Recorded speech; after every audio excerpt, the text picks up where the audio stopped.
Bismillahirrahmanirrahim. Assalamualaikum warahmatullahi wabarakatuh. Pertemuan kali ini menjelaskan tentang pilar-pilar pendidikan dan hubungannya dengan pendidikan sepanjang hayat. Bismillahirrahmanirrahim. Pilar-pilar pendidikan merupakan fondasi penting yang disusun untuk membimbing sistem pendidikan agar menghasilkan individu unggul dan berdaya guna. Konsep ini yang diperkenalkan oleh UNESCO bertujuan meningkatkan kualitas pembelajaran dan pengembangan manusia secara menyeluruh di berbagai aspek kehidupan. Dalam presentasi ini kita akan membahas secara mendalam 5 pilar pendidikan yang berperan vital dalam membentuk karakter dan kompetensi individu, serta hubungannya dengan konsep pendidikan sepanjang hayat sebagai investasi terpenting bagi masa depan. Oke, lanjut selanjutnya.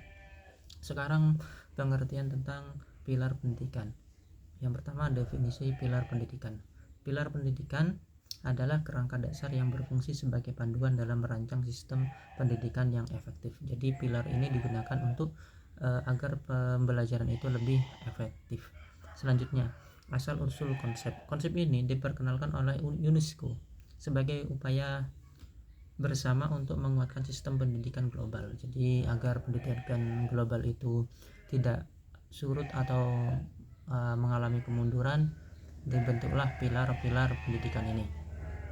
Tujuan utama, meningkatkan kualitas pembelajaran dan mencetak individu yang memiliki pengetahuan, keterampilan, serta karakter unggul. Oke. Selanjutnya, pilar yang pertama yaitu learning to know. Menjalin pengetahuan mendalam. Pengertian learning to know menekankan pentingnya memperoleh dan memahami pengetahuan yang mendalam tentang dunia di sekitar kita. Implementasinya, peningkatan kemampuan berpikir kritis dan analitis. 2. Penggunaan pendekatan interdisipliner dalam pembelajaran. Yang ketiga, penguasaan metode penelitian dan evaluasi sumber informasi. Oke. Selanjutnya, yang kedua, learning to do. Membangun keterampilan praktis.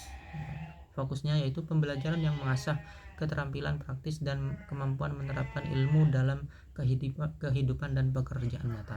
Manfaatnya yaitu 1. Membekali individu menghadapi tantangan dunia kerja. Yang kedua, mendorong inovasi dan kreativitas dalam praktik. Yang ketiga, pengembangan kompetensi teknis dan non-teknis. Jadi ini lebih ke keterampilan diri sendiri ya, untuk menghadapi contoh dunia kerja atau yang lainnya. Selanjutnya, learning to be. Membangun karakter dan identitas. Yang pertama, pengembangan diri. Mengasah kesadaran diri, potensi, dan kepribadian yang mandiri serta bertanggung jawab. Yang kedua, karakter, integritas, empati, disiplin diri. Yang ketiga, etika dan moral. Membangun nilai-nilai etika sebagai landasan pengambilan keputusan hidup. Ini lebih ke khusus karakter diri seseorang. Karakternya itu seperti apa? Yang selanjutnya, learning to live together. Membangun harmoni sosial. Yang pertama, toleransi. Jadi seorang itu harus toleransi karena di dunia ini tidak hanya dia sendiri. Menghargai perbedaan dan membangun penghormatan dalam keberagaman. Contoh beda agama, beda suku, beda bahasa dan lain-lain. Yang kedua, kerjasama. Memupuk rasa kebersamaan dalam menghadapi masalah sosial, dikarenakan manusia itu kan makhluk sosial yang tidak bisa hidup dengan sendiri. Yang ketiga, pemahaman global. Memberikan wawasan tentang peran dan tanggung jawab sebagai warga dunia. Yang kelima, learning to believe in good. Aspek spiritual dalam pendidikan. Yang pertama yaitu penguatan iman, mendorong pengembangan hubungan individu dengan Tuhan sesuai keyakinannya. Jadi sebagai manusia kita pasti punya keyakinan bahwa di dunia ini ada namanya Tuhan. Jadi kita harus menjalin hubungan yang baik dengan Tuhan, atau di dalam Islam dinamakan hablum minallah. Nilai agama, menanamkan nilai-nilai moral dan etika yang berasal dari ajaran agama dalam kehidupan sehari-hari. Jadi kita dalam kehidupan sehari-hari harus mempraktikkan tentang bagaimana kita sehari-harinya. Contoh, kita harus baik pada orang lain, harus selalu tersenyum dan lain-lain. Yang ketiga, keseimbangan hidup. Membantu membangun keseimbangan antara aspek pengetahuan, karakter, dan spiritualis. Jadi gak hanya hubungan kita dengan orang yang bagus, tapi kita juga punya hubungan dengan Tuhan yang harus diperbaiki. Yang terakhir, apa sih hubungan pilar pendidikan dengan pendidikan sepanjang hayat? Yang pertama, peningkatan kualitas hidup.